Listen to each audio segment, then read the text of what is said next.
और आज के हमारे मुख्य अतिथि जो कि लगातार 3 दिन से बने हुए हैं बीजों के उत्पादन, जैविक बीजों, वैदिक बीजों के उत्पादन पर। और ये जो चर्चा है बड़ी ही इंटरेस्टिंग, बड़ी ही उत्साहजनक आगे बढ़ रही है। कल आपने बताया कि कैसे ग्रहों का, नक्षत्रों का और राशियों का हमारे बीजों और उनके उत्पादन पर प्रभाव पड़ता है, हमारी फसलों पर प्रभाव पड़ता है। तो मैं आदरणीय श्री सुरजीत चक्रवर्ती साहब से निवेदन करता हूं कि आप आए और चर्चा को आगे बढ़ाएं। बहुत बहुत स्वागत सर, प्रणाम। नमस्कार सभी बंधुओं को।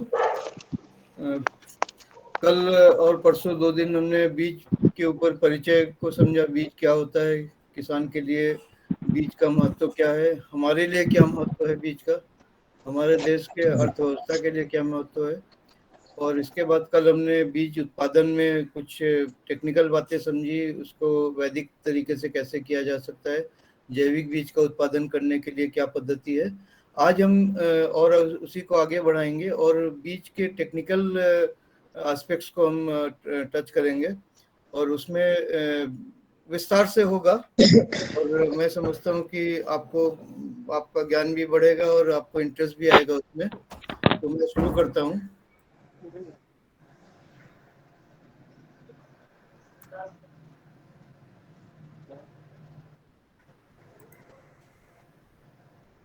आज टोटल 16 स्लाइड्स हैं। इसमें सबसे पहले बीज की गुणवत्ता के मापदंड के बारे में हम बात करेंगे। उच्च गुणवत्ता वाले बीजों का उत्पादन निर्भर करता है फसल की उपयुक्त समय पर तुड़ाई या कटाई के ऊपर। बीज की गुणवत्ता अधिकतम होने की अवस्था में बीज की तुड़ाई कटाई करनी चाहिए। ये बात तो बहुत साधारण है, लेकिन इसको समझना बहुत जरूरी है कि हम जब बीज के लिए फसल को उगा रहे हैं तो हम ये समझें कि फसल की जो तैयारी है, फसल जो पक रहा है वो पूरा एक साथ पकना चाहिए, या फिर अगर कोई फसल ऐसा है जिसमें फल आते रहते हैं और उनको तोड़ते रहना पड़ता है, जैसे सब्जियों के फल है, करेला का बीज है या कद्दू का बीज है, उसके लिए जब हम फसल उगा रहे हैं तो उस फल को किस अवस्था में तोड़ना है। जब वो पक गया है, उसके अंदर बीज परिपक्व हो गया है, तभी हमको तोड़ना है। थोड़ा पहले अगर हमने तोड़ लिया और उसमें से बीज निकाला तो उस बीज में परिपक्वता नहीं होगी, वो बीज पूरी तरीके से डेवलप नहीं हुआ रहता है। और जब हम उस बीज को खेत में बुआई करते हैं तो उसमें अंकुरण की समस्या आती है। और अगर ज्यादा भी पक गया है, इसको हम इस तरीके से कह सकते हैं कि मैच्योरिटी जो होती है उसको, अगर ओवर मैच्योर हो गया तब भी नुकसानदायक है, और अगर अर्ली मैच्योरिटी है, हमने जल्दी कटाई कर दिया या तुड़ाई कर दिया तो भी समस्या होती है। लेकिन उसको तो फील्ड में ही हम यहाँ पे ज़्यादा एक्सप्लेन नहीं कर सकते, वो फील्ड में ही समझा जा सकता है। और जो किसान बीज का काम करते हैं उनको अनुभव के आधार पर इसका ज्ञान हो जाता है। लेकिन गुणवत्ता के मापदंड के अनुसार बीज में नमी की मात्रा कितनी है वो महत्वपूर्ण है। जब हम बीज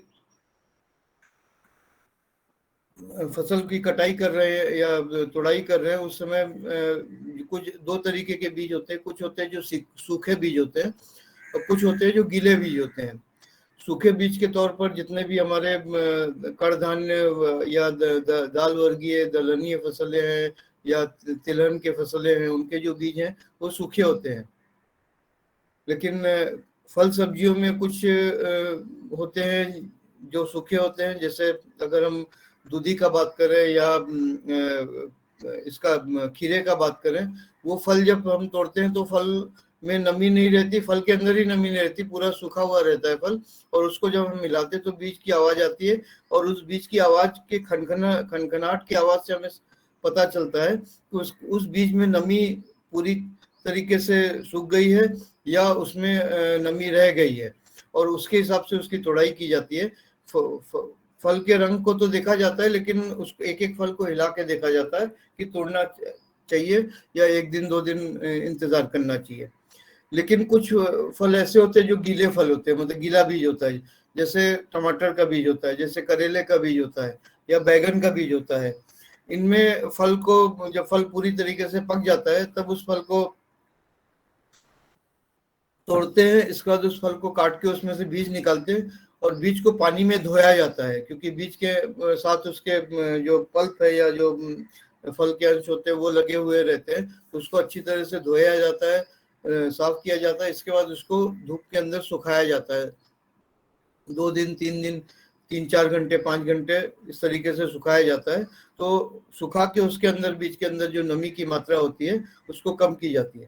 तो नमी की मात्रा जो है वो कितनी प्रतिशत है उसके ऊपर हम आगे बात करेंगे। पूर्ण सूखे बीज का वजन कितना होता है, जैसे हमने बीज को अच्छी तरह से सुखा लिया है तो उस बीज का वजन कितना है उसका एक अनुपात होता है। उसको समझने के लिए कुछ मैथमेटिकल कैलकुलेशन है, कुछ गणित के सिद्धांत है, उसके अनुसार किया जाता है। जैसे 1000 बीज अच्छे बीज जो है हम उसमें से चुनते हैं लॉट को सुखाने के बाद, और उस 1000 बीज का हम वजन करते हैं।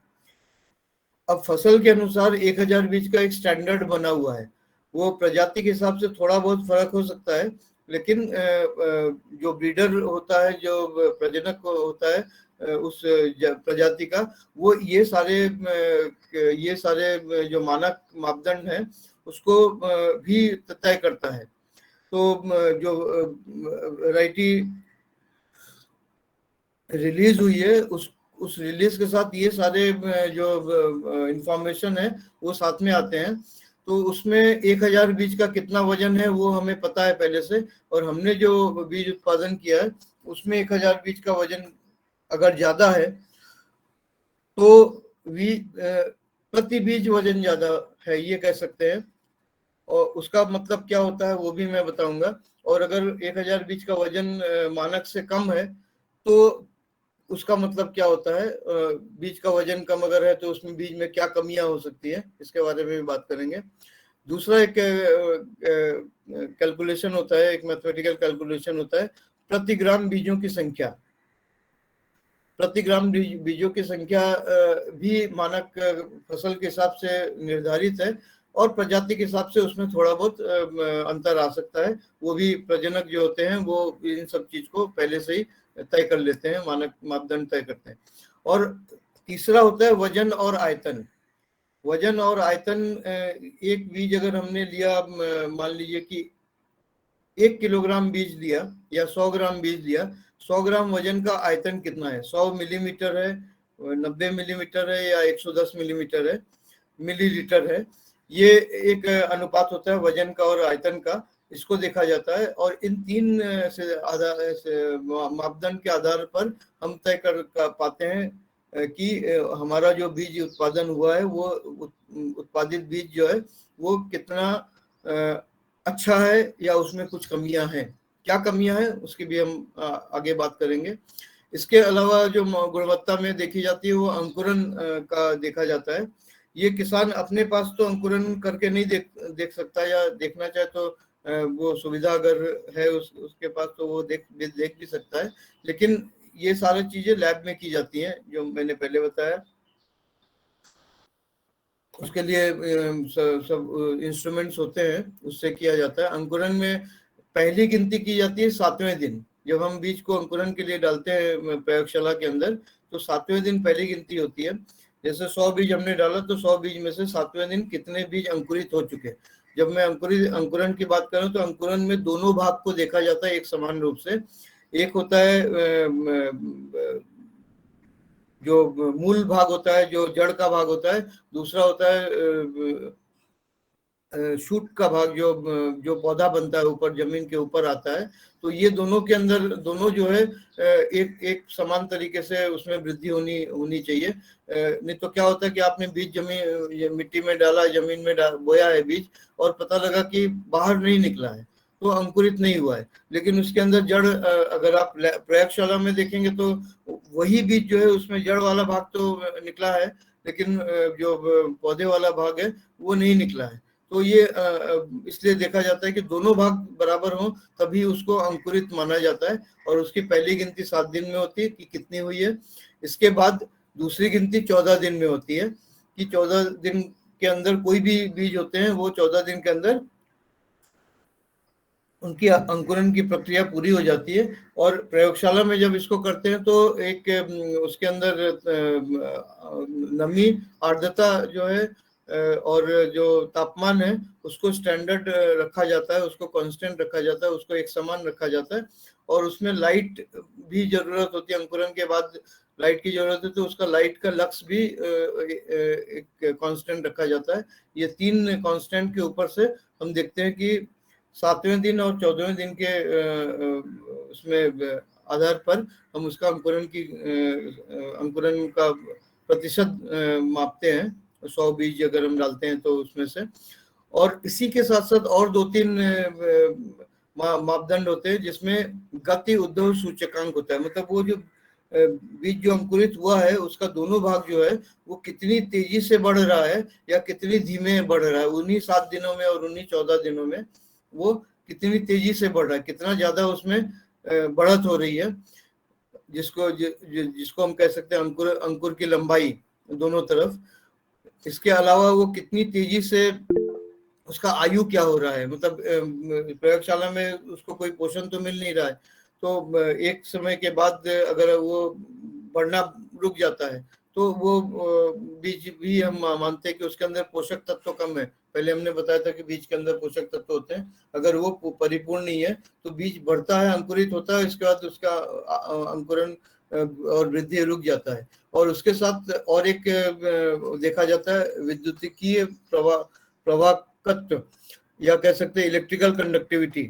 वो अंकुर जो होता है उसके अंदर इलेक्ट्रिकल कंडक्टिविटी भी देखा जाता है कि कितना उसके अंदर विद्युत का प्रवाह हो रहा है। क्योंकि हमारे शरीर में या किसी भी जीव के शरीर में जो पोषण का जो प्रवाह होता है उसमें विद्युत का महत्व है। उसके हम यहाँ पे विस्तार पे बात नहीं करेंगे, कभी चर्चा में हम इसके ऊपर बताएंगे। तो इन सभी चीजों को प्रयोगशाला में इसको देखा जाता है, इसका परीक्षण किया जाता है। बीज की सुसुप्तता एक महत्वपूर्ण टॉपिक है। कई मामलों में ऐसा भी देखा जाता है कि एक व्यवहार्य बीज, मतलब जीवित बीज जो है, वायबल सीड जो है, वो आपने बोया है, अच्छा बीज है, बिल्कुल फ्रेश है, सब कुछ है, लेकिन उसमें जर्मिनेशन नहीं हो रहा, अंकुरण नहीं हो रहा है, और हम समझते हैं कि बीज अच्छा नहीं है, बीज का लॉट ठीक नहीं है। ऐसा नहीं है, वो फ्रेश बीज है, नया बीज है, और उसमें कोई कमी नहीं है, सारी चीजें हैं, लेकिन अंकुरण नहीं हो रहा है क्योंकि उसके लिए जो पर्यावरण की सभी स्थितियां उपस्थित है वो भी ठीक है, फिर भी अंकुरित नहीं हो रहा है। तो ये जो है बीज में, कुछ बीजों में डॉर्मेंसी होती है, सभी में नहीं होती है, अलग अलग पीरियड के लिए डॉर्मेंसी होती है। डॉर्मेंसी का मतलब होता है सुप्तावस्था। तो पहले दिन हमने बताया था कि जो सीजनल साइकिल होता है, बीज तैयार होता है, इसके बाद वो फैलता है, फिर अगला जब अगले साल, अगले वर्ष जब उसी तरीके का मौसम आता है, बारिश आती है या नमी आती है मिट्टी में, तापमान, जलवायु सब जब उस तरीके के होते हैं, तब वो बीज फिर से अंकुरित होता है। बीज का जो समय है वो उसके प्रोटेक्शन के लिए, उसको बचाए रखने के लिए प्रकृति ने उसको कुछ तरीके दिए हैं जिससे वो बचा रहता है। उसमें से एक सुप्तावस्था भी है। बीज सुप्तावस्था अंकुरन प्रक्रिया में एक अस्थायी देरी का परिचय देती है, जो अधिक भौगोलिक दूरी पर बीज के फैलाव के लिए अतिरिक्त समय प्रदान करती है। एक तो ये बात है कि अगर हम प्राकृतिक रूप से देखें तो बीज का फैलाव होना भी जरूरी है। वैसे तो किसान हम बीज लेते हैं और उसको उगाते हैं, फसल उगाते हैं, लेकिन आप खेती को छोड़ दीजिए थोड़ी देर के लिए और बिल्कुल प्रकृति में बैठ जाइए बिल्कुल, और आप देखिए कि प्रकृति के अंदर ये प्रक्रिया क्या हो रही है, कैसे हो रही है और क्यों हो रही है, उसके पीछे का कारण क्या है, उसके पीछे का वैज्ञानिक कारण क्या है। तो उसमें आप देखेंगे कि कोई भी पौधे में जो बीज बनता है वो अगर वहीं पे स्थिर रहे तो फायदा नहीं है। हर एक जीव जो है वो अपने वंश को बढ़ाने की कोशिश करता है। हम हर एक जीव जो है अपने वंश को विस्तार करने की कोशिश करता है। वो विस्तार जो है वो भौगोलिक विस्तार की बात कर रहा हूं मैं। तो उसके लिए वो बीज का जो विस्तार होना है, फैलाव जो होना है, उसके लिए भी सुप्तावस्था एक प्रक्रिया का रूप है, क्योंकि उतने समय में बीज जो है अपने मूल स्थान से दूर कहीं जा सकता है। उसके अलग अलग तरीके होते हैं प्रकृति में, जैसे उसके ऊपर हम यहाँ पे नहीं बात करेंगे, लेकिन उससे क्या होता है कि बीज प्रकृति के अंदर विभिन्न प्रतिकूल परिस्थितियों में भी बचा रहता है, और जब अनुकूल परिस्थिति आती है तो उसका अंकुरण होता है और वो पौधा बनता है। ये प्रतिकूल परिस्थितियों में बीज को अंकुरित होने से रोककर बीज के अस्तित्व को बचाने में सहायता करता है। बीजों के निम्न में से कोई दो प्रकार की सुप्तावस्था पाई जाती है: बीज के बाह्य आवरण पर आधारित सुषुप्ति एवं भ्रूण प्रसुप्ति। कहने का मतलब ये है कि ये जो सुप्तावस्था, ये जो डॉर्मेंसी है, ये दो प्रकार से हो सकती है किसी भी बीज में। अगर डॉर्मेंसी है तो, सभी बीजों में डॉर्मेंसी नहीं होता है, लेकिन जिनमें होता है उसमें दो प्रकार से हो सकता है, दो कारणों से हो सकता है। एक कारण जो है उसका जो सीड कोट है, जो बाह्य आवरण है, उसके कारण हो सकता है। दूसरा उसके भ्रूण के कारण हो सकता है।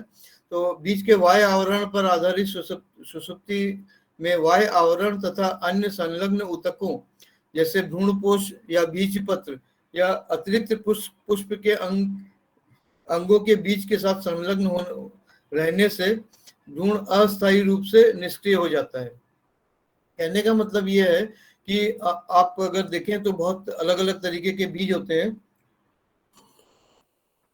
उसमें कुछ बीज होते हैं जिनको आप मिट्टी में डालते हैं, इसके बाद बहुत समय लगता है उनको अंकुरित होने के लिए, क्योंकि उनका जो बीज सीड कोट होता है या बाह्य आवरण होता है वो मोटा होता है और वो बहुत ठोस होता है या कड़क होता है। जब बीज आप मिट्टी में बोते हैं और उसमें पानी देते हैं, नमी उसको मिलती है, तो वो नमी जो है बाह्य आवरण सोख के नरम हो जाता है और उसके बाद उसके अंदर पानी जाता है, और पानी जब भ्रूण तक पहुंचता है तो उसके अंदर फिजियोलॉजिकल एक्टिविटी होती है, वो एक्टिवेट होता है कह सकते हैं।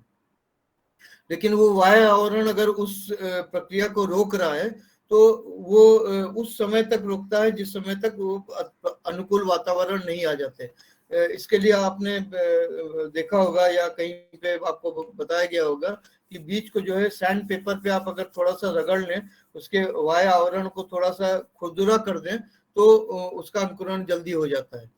तो ये इसी कारण से कि बाह्य आवरण जो है वो इसमें कुछ ऐसे कारण होते हैं जिसके वजह से नमी पूरी अंदर भ्रूण तक नहीं जा पाती है, या भ्रूण जो है बिल्कुल बीज पत्र से बिल्कुल पूरी तरीके से कवर किया हुआ है, बीज पत्र भी उसको रोकने की कोशिश करता है। ये सारे प्राकृतिक नियम है, प्राकृतिक कारण है, और उसके वजह से, क्योंकि जैसे मैंने बताया कि सुषुप्तावस्था बीज में प्रकृति ने इंड्यूस किया है। दूसरा है भ्रूण की प्रसुप्ति, जिसमें भ्रूण जो है वो कुछ समय तक निष्क्रिय रहता है और उसके बाद वो, जैसे छोटा बच्चा जब पैदा होता है तो ज्यादातर समय सोता है, तो इसी तरीके से वो बीज में भ्रूण जो है वो कुछ एक समय तक, वो कुछ दिनों का हो सकता है, कुछ सप्ताह का हो सकता है, या कुछ महीनों का हो सकता है, कि उतने समय तक वो डॉर्मेंट है, वो सुषुप्त अवस्था में, वो नींद की अवस्था में है,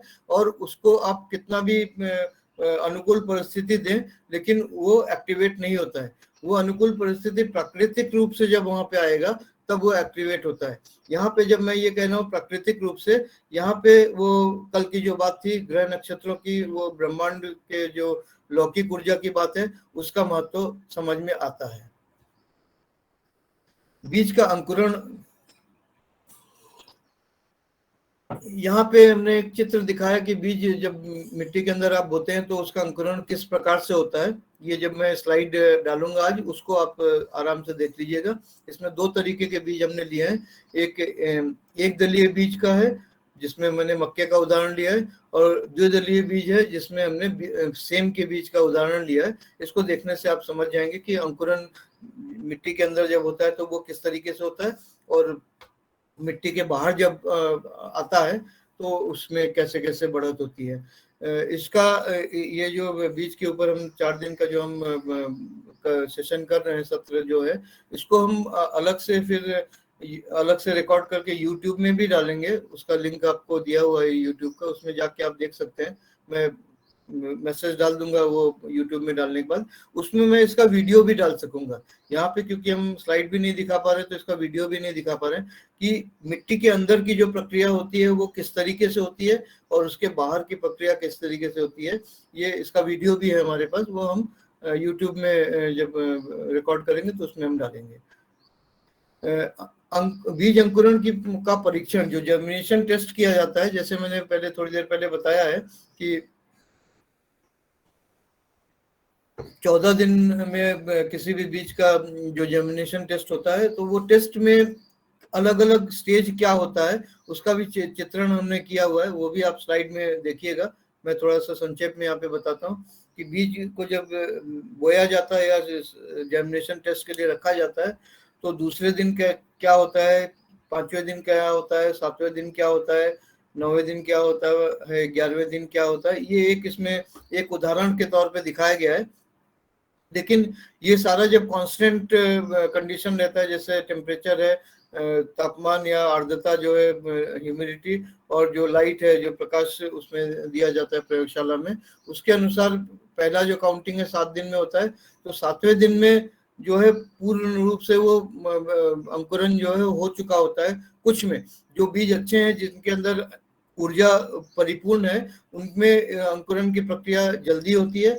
लेकिन अलग अलग बीजों में अंकुरन का समय अलग अलग होता है। उदाहरण के तौर पे अगर हम कहें तो जो आपका ये है धनिया है, उसमें अंकुरन आप खेत में बोते हैं तो 15 दिन लग जाते हैं। लेकिन हम लैब में जब उसको करते हैं तो वो 7वें दिन हमको कुछ उसका इंडिकेशन दिखता है, लेकिन 14वें दिन में ही हम उसका टेस्ट का रिपोर्ट हम ले पाते हैं, उसकी काउंटिंग कर पाते हैं। लेकिन कुछ बीज हैं, जैसे ये गोभी के बीज है, वो दूसरे तीसरे दिन ही निकलने शुरू हो जाते हैं, बाहर जमीन से दिखाई पड़ने शुरू हो जाते हैं।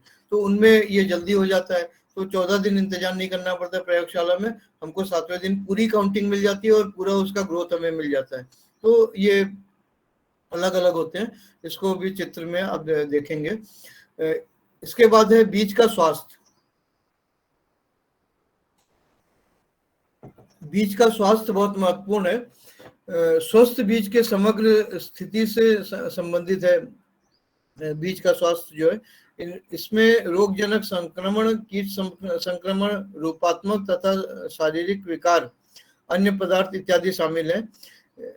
बीज स्वास्थ्य मानक किसी दिए हुए बीज लॉट में किसी भी रोगजनक की उपस्थिति की अधिकतम स्वीकार्य मात्रा को दर्शाता है। इसे रोगजनक सहिष्णुता स्तर कहा जाता है। क्षेत्र स्वास्थ्य मानक किसी दिए हुए बीज फसल के खेत में मौजूद किसी बीज जनित रोग की अधिकतम स्वीकार्य सीमा होती है। इसे फसल की बीमारी के लिए रोग सहिष्णुता स्तर या बीज मानक के रूप में भी माना जाता है। इसको हम इस तरीके से कह सकते हैं कि आप चित्र में देखेंगे कि जब बीज में कोई अगर बीमारी होती है, जैसे कुछ बीज होते हैं जिसमें सीड बॉर्न डिजीज कहते हैं कि बीज के साथ ही आता है, या बीज जब आप जमीन में बोते हैं या उसको जब नमी मिलती है तो वो अंकुरित नहीं होता है और उसके चारों तरफ जो है रुई के जैसा एक आवरण बन जाता है जो कि फंगस होता है। और वो फंगस जो है कुछ केमिकल रिलीज करता है जो भ्रूण को मार देता है। भ्रूण के लिए वो विष का काम करता है, जहरीला होता है या पॉइजन के जैसा होता है, तो भ्रूण को मार देता है, वो बीज अंकुरित नहीं हो पाता। तो इसलिए बीज को हम ये देखें, जैसे हमने कल बताया कि बीज के अंदर जो कुछ बीमारियां होती है जो बीज के द्वारा प्रसारित होती है, तो हमको ये देखना है कि बीज के अंदर वो बीमारियां नहीं हो, बीज का जो स्वास्थ्य है, बीज जो है साफ सुथरा हो, शुद्ध हो, साफ सुथरा हो। तो इसके लिए हमको जब जर्मिनेशन टेस्ट करते हैं तो उसी में हम देखते हैं कि बीज में अगर कोई रोग है, कोई कवक जनित रोग उसके अंदर है, रोगाणु है, तो वो पता चल जाता है, और वो कौन सा रोग है, किस प्रकार का, ये सारी चीजें माइक्रोस्कोप के नीचे देखा जाता है। ये सारे जो है उसके अनुसार उसका बीज का उपचार किया जाता है लॉट को, और उसके बाद उसको आगे बढ़ाया जाता है। तो इसके सबके मानक हैं, हम यहाँ पे उन मानकों की बात करेंगे, बीमारियों की बात विस्तार में नहीं करेंगे। बीज जनित रोग फसल के उन विशेष बीमारियों को संदर्भित करता है जो बीज द्वारा संचालित होते हैं। जो सीड बॉर्न डिजीज होते हैं उनके ही बारे में यहाँ पे देखा जाता है कि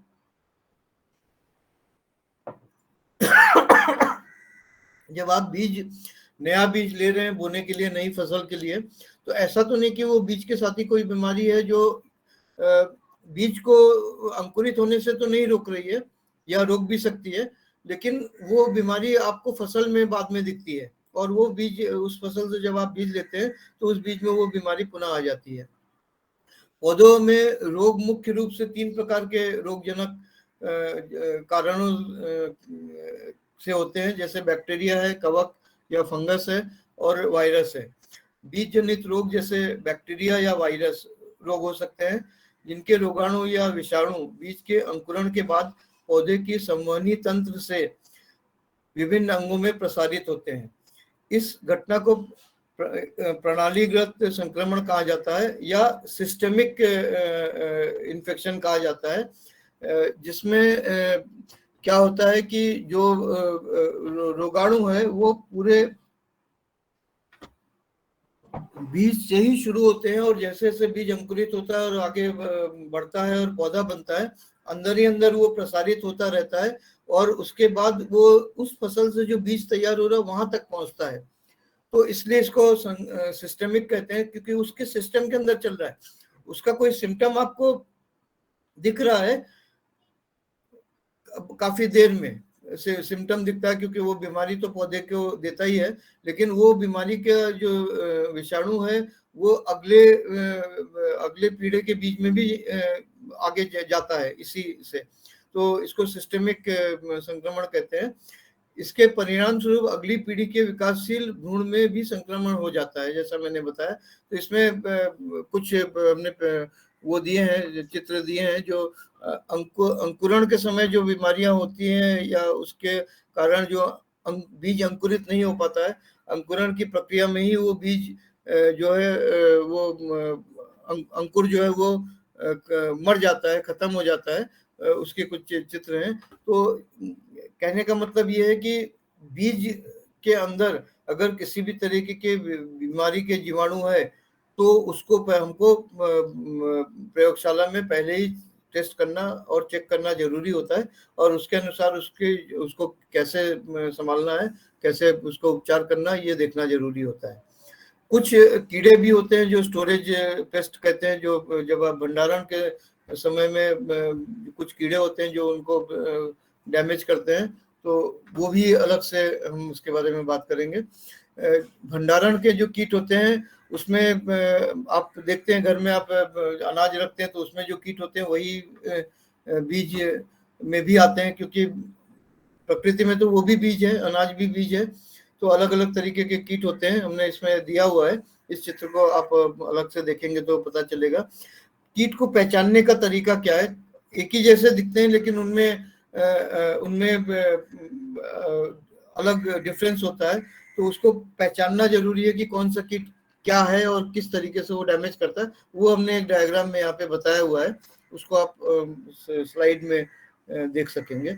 इसके अलावा भंडारण में कृंतक भी होते हैं, जो मतलब कह सकते हैं कि जो चूहे होते हैं, जो रोडेंट्स होते हैं, वो भी अनाज को डैमेज करते हैं, बीज को डैमेज करते हैं भंडारण में। तो उनके भी रोकथाम के लिए प्रक्रिया जो मतलब क्या रोकथाम के होते हैं वो किया जाता है, दवाइयां दी जाती हैं, और इस तरीके से बचाया जाता है उनसे। बीजोपचार की पद्धति के बारे में बात करेंगे। तो क्योंकि हम यहाँ पे जैविक के ही बात कर रहे हैं, तो उसमें पारंपरिक पद्धति के बारे में हम बताना चाहेंगे। पारंपरिक पद्धति में सबसे पहले आता है गोमूत्र।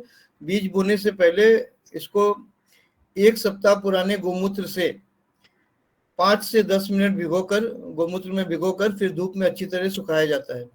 यहाँ पे हमने बताया कि फ्रेश गोमूत्र नहीं लेना है, 1 सप्ताह पुराना गोमूत्र लेना है।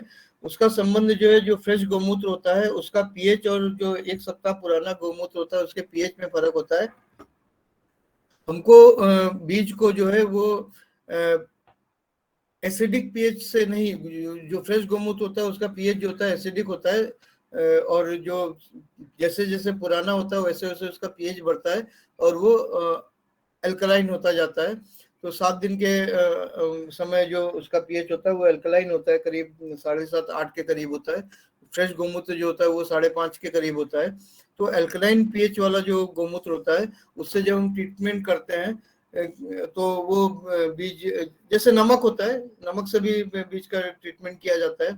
तो ये एल्कलाइन जो गोमूत्र है उससे जब हम 5 से 10 मिनट उसमें डुबा के धूप में अच्छी तरह से सुखा लेते हैं तो उसके अंदर या उसके आवरण में 5 से 10 मिनट इसलिए डुबाते हैं कि गोमूत्र अंदर तक जाए, भ्रूण तक जाए, और उसको वहां पे अगर कोई जीवाणु है तो उसको भी खत्म करे, और आवरण के ऊपर जो रहता है अंदर बाहर से उसके उपचार होता है। इसके अलावा गाय के गोबर से भी ये किया जाता है। तो ताजे गोबर को का घोल बनाकर उसके अंदर बीज को रखा जाता है और उसका एक आवरण जो है वो बीज के ऊपर मतलब कोटिंग की जाती है। इसके लिए घोल बना के उसमें बीज को रख के और उसके बाद उसको धूप में सुखाया जाता है। सुखाने के बाद उसकी बुआई की जाती है। तो वो जो आवरण है वो जब जमीन में आप मिट्टी में जब बीज को बो रहे हैं तो वो गोबर का जो आवरण है वो पहला प्रोटेक्शन वो देता है। अगर मिट्टी के अंदर कोई बीमारी के जीवाणु है, बीज के अंदर के जीवाणु को तो आपने ट्रीटमेंट कर दिया, लेकिन मिट्टी में जब बो रहे हैं तो अगर वहां पे जीवाणु है तो वो तो फिर से अटैक कर सकता है। तो वो जो गोबर का आवरण होता है वो उससे बचाता है। इसके अलावा लवण जल या सॉल्ट वाटर से भी ट्रीटमेंट किया जाता है।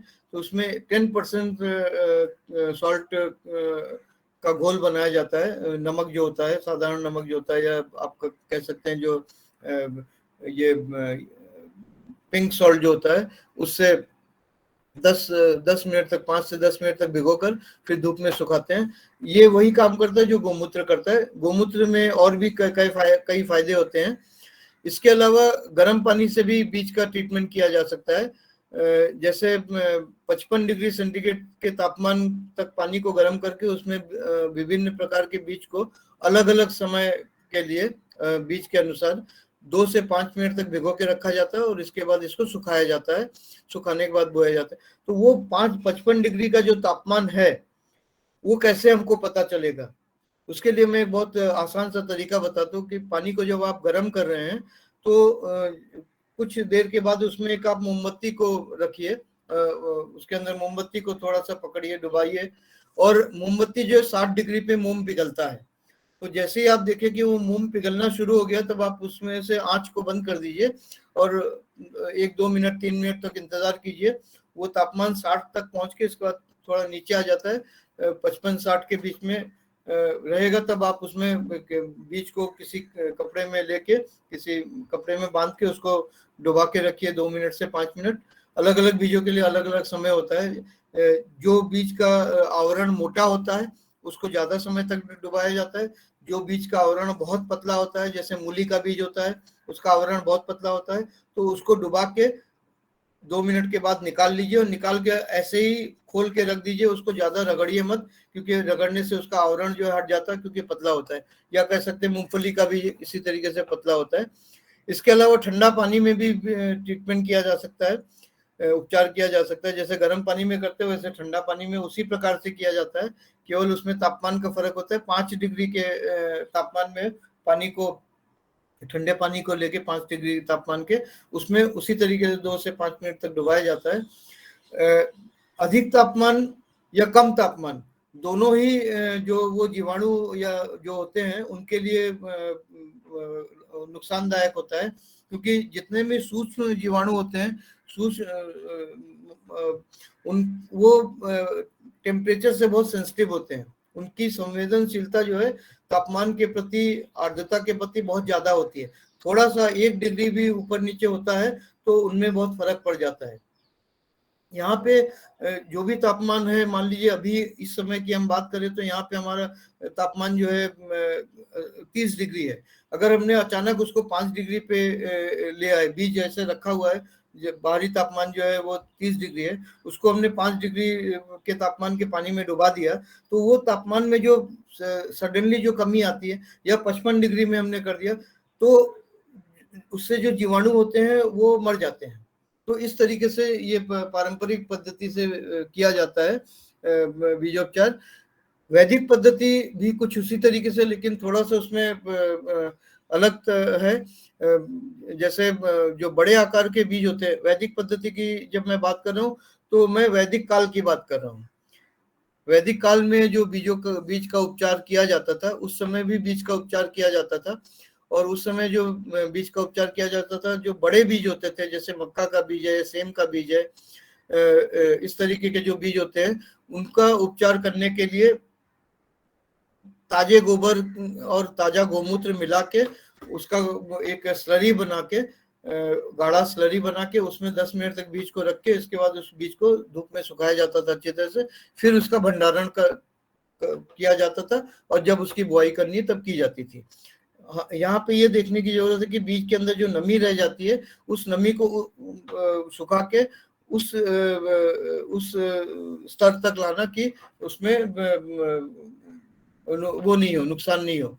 कितना होना चाहिए वो आगे हम बात करेंगे उसकी। लेकिन जो छोटे आकार के बीज होते थे, वैदिक काल में की बात कर रहा हूं मैं, उस समय उनको गोमूत्र और गोबर से नहीं उपचार किया जाता था, क्योंकि छोटे आकार के बीज कम होते थे, और छोटे आकार के होने के कारण उनको मधु और घी, जो शहद होता है, हनी होता है वो, और घी जो गाय का घी होता था उस समय, गाय का घी जो शुद्ध घी होता है, समान मात्रा में उसको मिला के, और उसके अंदर बीज को उसके अंदर बीज को रखा जाता था, मिलाया जाता था, और उसकी एक कोटिंग करके इसके बाद उसको उसी अवस्था में रखा भंडारण किया जाता था, और बुआई के समय उसकी बुआई की जाती थी। जैसे बहुत लोग, आप लोगों को पता होगा कि अनाज जो है, जैसे दाल है या चावल है, खासकर गुजरात में हमने ये देखा है कि अरंडी के तेल से, जो रेप सीड ऑयल होता है, अरंडी का जो तेल होता है, उससे उसको ट्रीट करके तेल से, उस तेल में जो दाल को मिक्स करके अच्छी तरह से उसकी एक कोटिंग करके फिर भंडारण किया जाता है, जिससे कीट नहीं लगते, कीड़े नहीं लगते हैं। तो इसी तरीके से ये मधु और घी के ट्रीटमेंट से उसके अंदर की जो बीमारियां हैं या जो कीट है वो तो नहीं लगते, उसका एक आवरण बन जाता है। लेकिन इसके अलावा एक बहुत ही अलग तरीके का फायदा होता है, जिसके बारे में हम चर्चा सत्र में आपको बताऊंगा मैं। गर्म पानी से बीजोपचार करने के लिए यहाँ पे हमने अलग अलग फसलों के लिए तापमान दिया है, फ़ारेनहाइट और सेंटीग्रेड में, और कितने समय तक उसको भिगा के रखा जा सकता है वो हमने दिया है। सेंटीग्रेड के हिसाब से ज्यादातर वो 50 से 55 डिग्री सेंटीग्रेड। कुछ बीज ऐसे हैं जो लेट्यूस है, सेलरी, उनको 47 डिग्री तक रखा के तापमान में ट्रीटमेंट करना होता है, और उस तापमान में आप उसको ज्यादा समय तक रख सकते हैं, आधे घंटे तक रख सकते हैं, कुछ में बीज में 20 मिनट तक, कुछ में 15 मिनट तक, इस तरीके से रख के आप ट्रीटमेंट कर सकते हैं। ये सारे टेस्टेड मेथड हैं। जो जैविक बीज बनाने वाली कंपनियां हैं वो कोई रासायनिक बीज उपचार तो कर नहीं सकती, तो उनका ट्रीटमेंट करने का तरीका जो है साधारणतः गर्म पानी से ही है। तो गर्म पानी से बीज उपचार करने से रोग उत्पन्न करने वाले बैक्टीरिया बीज के अंदर ही नष्ट हो जाते हैं। इसमें एक बात ध्यान देने की है कि कद्दू वर्गीय बीज जो है उनका उपचार गर्म पानी से बिल्कुल नहीं करना चाहिए, क्योंकि उच्च तापमान के कारण इस प्रकार के बीजों में उपस्थित गुण को क्षति पहुंच सकती है। तो कद्दू वर्गीय जितने भी हैं उनको गर्म पानी से नहीं करना, बाकी जो पद्धति है उससे आप कर सकते हैं। यहाँ पे हमने एक चित्र दिया है जो आप स्लाइड में बाद में देखेंगे। ये किसी जैविक बीज कंपनी का ही है, हमने फोटो लिया है। उसमें एक पात्र है, बड़ा पात्र है, जिसके अंदर ये गर्म पानी होता है, और उसके अंदर बीज को रखा जाता है कुछ समय के लिए, उसके बाद उसको सुखाया जाता है। बीज के भंडारण के बारे में बात करेंगे। तापमान एवं नमी की मात्रा का प्रभाव बीज की भौतिक आयु पर बहुत ज्यादा पड़ता है। भौतिक आयु मतलब फिजिकल एजिंग की बात करें, बीज की आयु उस अपरिवर्तनीय स्तर तक हो जाना जिसके पश्चात जीवन बल और जीवन शक्ति इतना क्षीण हो जाता है कि बीज जीवित रह नहीं पाता है। यहाँ पे हम बीज की एजिंग की बात कर रहे हैं। दो तरीके से बीज की एजिंग को देखा जाता है। बीज की वास्तविक आयु फसल के पकने एवं कटाई के बाद से की अवधि को माना जाता है। जैसे फसल की कटाई हो गई, उसके वहां से गिनती होती है वास्तविक आयु की, वो कितने महीने या कितने वर्ष तक है। और प्रकृति ने अलग अलग बीजों को एक उसकी वायबिलिटी के लिए एक समय काल दिया हुआ है, एक पीरियड दिया हुआ कि इतने समय तक उसकी वायबिलिटी प्रकृति में रहती है। और वो वायबिलिटी जो है कुछ सीजन से लेके कुछ ईयर वर्षों तक रहता है। 4-5 साल तक भी कुछ बीज जो है उस वायबल रहते हैं अगर उसको ठीक से भंडारण किया जाए। दूसरा होता है भौतिक आयु। बीज की भौतिक आयु जो फिजिकल एज है, इससे तात्पर्य है कि समयांतराल के साथ इसके अंकुरण की क्षमता में होने वाले गिरावट के आधार पर इसको मापा जाता है। एक तो वास्तविक आयु है जो आपके फसल की कटाई से लेके आप कितने समय हो गया, वो वास्तविक आयु है। लेकिन समय के साथ बीज के अंदर जो उसकी जो वायबिलिटी होती है, उसके अंदर जो शक्ति होती है, जो ऊर्जा होती है, वो कम होती जाती है, अंकुरण क्षमता कम होती जाती है। और आप देखते हैं कि बीज आपने रखा है लेकिन 1 साल पुराना हो गया है और उसमें अंकुरण क्षमता बिल्कुल नहीं है। तो ये भौतिक आयु या फिजिकल एजिंग कहते हैं इसको। आदर्श भंडारण की स्थिति में भी बीज जल्द ही अपना जीवन बल या वायबिलिटी खो देता है यदि शुरू से ही भंडारण की जो परिस्थिति है, भंडारण के जो परिस्थिति है वो अगर ठीक नहीं है। तो भंडारण की परिस्थिति क्या होनी चाहिए, वो अगर हम उसके बारे में बात करें तो उसमें सबसे पहले देखना है कि बीज की परिपक्वता। जैसे मैंने शुरू में बताया कि बीज जब हम फसल की कटाई कर रहे हैं तो उस समय बीज की परिपक्वता ना कम होनी चाहिए ना ज्यादा होनी चाहिए, सटीक होनी चाहिए। दूसरा, हम जो भंडारण कर रहे हैं उस पे ऋतु और मौसम के बदलाव का प्रभाव पड़ रहा है कि नहीं। हम किस तरीके से उसको पैक करके कहाँ पे हम रख रहे हैं, जहाँ पे बाहर अगर बारिश हो रही है और ह्यूमिडिटी बढ़ गई, आर्द्रता बढ़ गई और भंडारण में भी वो आर्द्रता पहुंच रहा है तो बीज में नमी बढ़ जाएगी और उसके अंदर जो फिजियोलॉजिकल प्रक्रिया है जो उसके अंदर वो तेज हो जाता है, श्वसन प्रक्रिया तेज हो जाती है। तो उससे आयु कम होना शुरू हो जाता है, उसकी वायबिलिटी कम हो जाती है क्योंकि उसके अंदर जो ऊर्जा है उसकी क्षमता कम होती जाती है। इसी तरीके से अगर बीज क्षतिग्रस्त है तो भी भंडारण कितना भी अच्छा हो लेकिन वो नहीं उगेगा। भौतिक अवस्था में बिगाड़, उसका जो फिजिकल कंडीशन है उसमें अगर किसी तरीके से नुकसान पहुंच रहा है या उसके अंदर अगर बीमारियां हैं, कीट हैं, ये सारी चीजें हैं। और उसके अंदर की जो शुरुआती वायबिलिटी है, जिसलिए हम बीज को शुरू में ही, जैसे हमने बताया, जर्मिनेशन टेस्ट करते हैं। जो आप बीज बाजार से खरीदते हैं, कंपनी के जो ब्रांडेड बीज होते हैं उसकी टेस्टिंग होती है और टेस्टिंग के लेवल से ही उसमें लिखा रहता है कि भाई इतने महीने तक ठीक रहेगा, 9 महीने तक ठीक रहेगा या 4 महीने तक ठीक रहेगा, जैसा भी उसके अंदर लिखा रहता है। वो इसीलिए रहता है कि प्रारंभिक जीवन बल या प्रारंभिक वायबिलिटी जो है वो जितनी स्ट्रांग होगी, जितनी ज्यादा होगी, उसी के हिसाब से उसका आयु, जो मैंने यहाँ पे पीछे बताया कि भौतिक आयु उतना ही ज्यादा लंबे समय तक होता है। भंडारण के लिए उपयुक्त वातावरण क्या होना चाहिए, इसमें सबसे पहले कि जिस जगह पे हम बीज का भंडारण कर रहे हैं या जिस पात्र में कर रहे हैं उसमें ऑक्सीजन ज्यादा नहीं हो, क्योंकि बीज जो है वो जीवित है और उसमें भी श्वसन की प्रक्रिया चलती है। तो अगर ऑक्सीजन ज्यादा है तो श्वसन की प्रक्रिया चलेगी, पूर्ण रूप से चलेगी और तेजी से चलेगी, और जितनी ज्यादा श्वसन की प्रक्रिया होगी उतनी उसकी वायबिलिटी कम होती जाएगी क्योंकि उसके अंदर की ऊर्जा कम होती जाएगी। इसलिए बीज को जिस पात्र में हम रखते हैं, जो आप जब बाजार से खरीदते हैं तो उसमें बहुत सारे जो डब्बे आते हैं, टीन के डब्बे में, उसमें आप देखेंगे लिखा रहता है हर्मेटिकली पैक्ड। हर्मेटिकली पैक्ड का मतलब होता है कि उसके अंदर जो वैक्यूम रहता है, आंशिक रूप से या पूर्ण रूप से निर्वात या वैक्यूम होता है, मतलब उसके अंदर ऑक्सीजन बहुत कम रहता है या नहीं के बराबर रहता है, जिससे उसके अंदर श्वसन की प्रक्रिया नहीं चलती है, अगर श्वसन की प्रक्रिया नहीं चलती है तो हमारे जैसा नहीं कि हमको अगर ऑक्सीजन नहीं मिला तो हम जीवित नहीं रह सकते, बीज को अगर ऑक्सीजन नहीं मिला तब भी वो उसमें जीवन रहता है लेकिन सुषुप्तावस्था में रहता है। लेकिन अगर उसको अगर ऑक्सीजन पूर्ण मिल रहा है तो उसमें श्वसन की प्रक्रिया पूर्ण चलती है और उसका भौतिक आयु कम होता जाता है। तो इसी प्रकार जो तापमान है और जो आर्द्रता है उसको भी कम रखना होता है। कितने तापमान में और कितनी आर्द्रता में क्या होता है उसके बारे में हम थोड़ा सा आपको यहाँ पे बताना चाहते हैं। अंकुरन की प्रक्रिया जो है वो 45 से 50% नमी अगर है बीज में तो अंकुरन की प्रक्रिया प्रारंभ हो जाती है। इसी प्रकार श्वसन की प्रक्रिया जो है 18 से 20% अगर नमी है तो वहां तेज होनी शुरू हो जाती है। और अगर 12 से 14% नमी है तो उसके अंदर जो अगर कोई जीवाणु है, कोई विषाणु है, कोई कवक के जीवाणु है तो उनमें उस नमी के स्तर में उनमें विकास होना शुरू हो जाता है, वो अपना काम करना शुरू कर देते हैं, वो बीज को नुकसान करना शुरू करते हैं, वो भ्रूण को नष्ट करने की प्रक्रिया शुरू हो जाती है।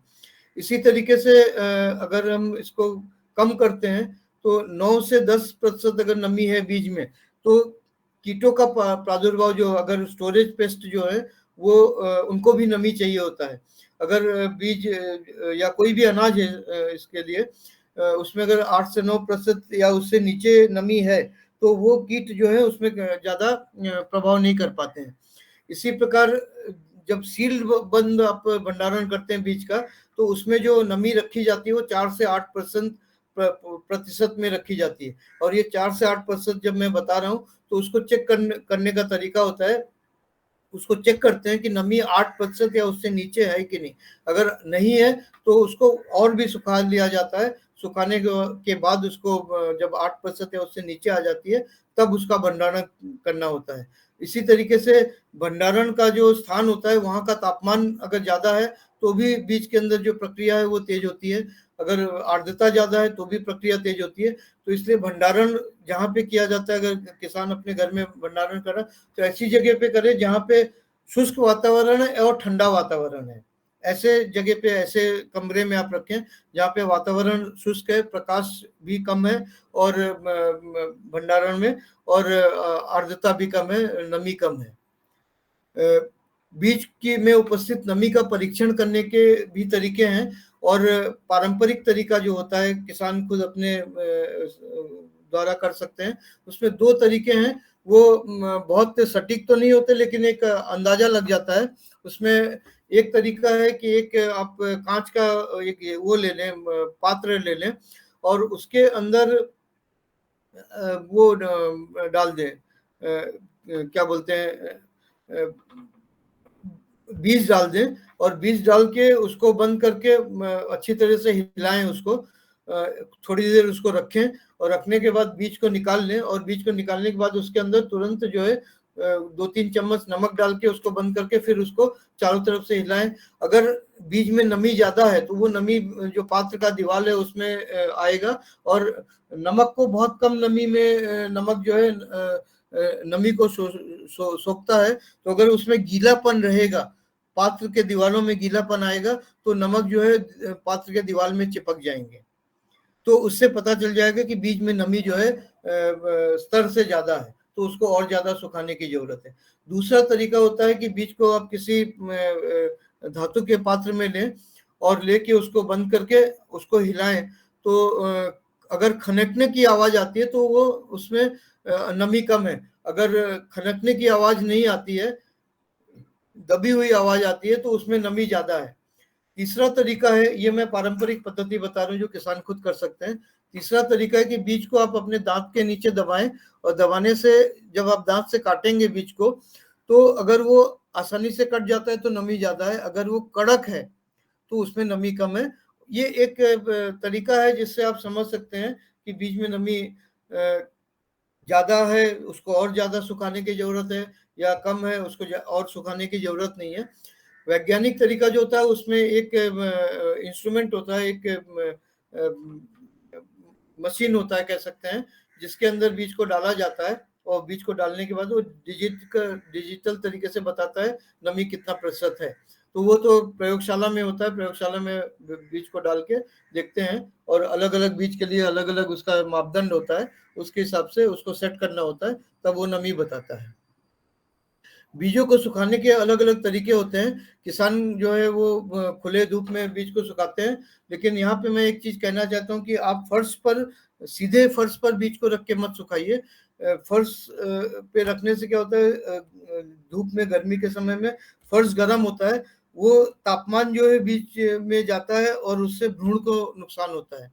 तो बीज को किसी आप धातु के पात्र में नहीं रखिए, लकड़ी के पात्र में रखिए या जाली के ऊपर रखिए कि नीचे से भी हवा प्रवाह हो रहा है और ऊपर से भी हवा प्रवाह हो रहा है। तो कोई जालीदार कोई पात्र है, नीचे जाली लगा हुआ है, उसमें आप बीज को अच्छी तरह से फैला दीजिए कि एक ही स्तर का बीज हो, मतलब एक बीज के ऊपर दूसरा मोटा स्तर नहीं हो, जितना पतला स्तर हो सके कि सीधे सीधे उसको धूप और हवा का संपर्क हो सके, उसमें रखिए। और जाली के ऊपर एक कपड़ा रख दीजिए और ऊपर से भी कपड़े से ढक दीजिए, पतले सूती कपड़े से, जिससे कि हवा का प्रवाह हो सके और उस तरीके से बीज सूखेगा।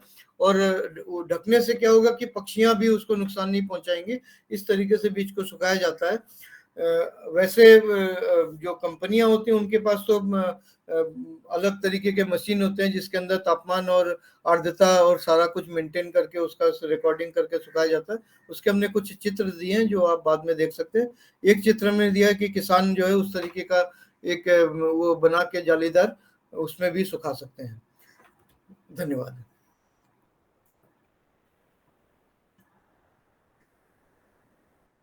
जी धन्यवाद सर। इस तरह से आज आपने बीजों के अंकुरण से लेकर के और भंडारण तक की यात्रा करवाई और अवश्य ही इस पे बहुत सारे प्रश्न भी बनते होंगे आदरणीय सदस्यों के द्वारा, हमारे किसान भाइयों के द्वारा।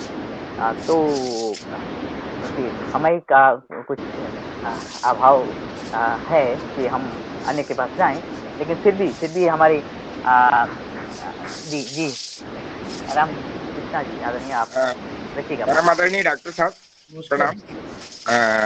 रामकृष्ण रघुवंशी बोल रहा हूँ। ये जैसे कि आपने बताया कि बीज में जो मॉइस्चर का कंटेंट है, उसके अंदर जो मॉइस्चर है उसका पता लगाने के लिए एक आपने बीच में एक विधि बताई थी कि कांच के पात्र में नमक, तो वो क्या है, कॉल आने के कारण वो मैं उसको डिस्कनेक्ट कर